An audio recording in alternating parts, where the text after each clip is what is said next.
Chapter 7. The Moon Man. Jack's heart nearly stopped. He could hear Annie talking. "Hi," she said. "We come in peace."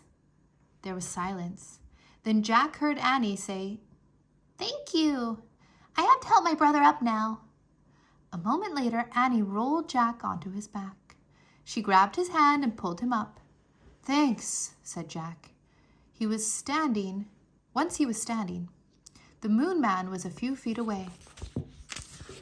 His face was hidden by a metal visor. He looked like a spaceman, a huge spaceman, with a giant tank on his back. It was as big as a refrigerator. "That's a jetpack," said Jack. "I've seen pictures of future astronauts flying with those things. It's like a mini spaceship, right?" The Moon Man didn't answer. "I don't think he can hear us," said Annie. "He's not hooked up to our radio." "Oh, right," said Jack. "I'll write him a message." "Good idea," said Annie. Jack pulled out his notebook and pencil. He wrote, "We're Jack and Annie. We come in peace from America. Who are you?" Jack handed the notebook and his pencil to the Moon Man. They looked tiny in his big hands.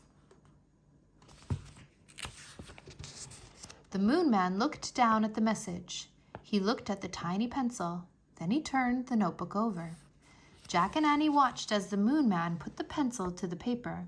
He was writing something very carefully. Finally, he gave the notebook back to Jack. Jack and Annie stared at the marks. "Stars," said Annie. "He drew stars." "Maybe it's a space map," said Jack. "Space map?" said Annie. "Hey, Jack, map starts with M." "Oh, wow," said Jack. "This must be the fourth M thing." "Let's ask him what this map means," said Annie. She turned around. "We'll never know now," she said. "Why?" Jack looked up from the map. "That's why." Annie pointed.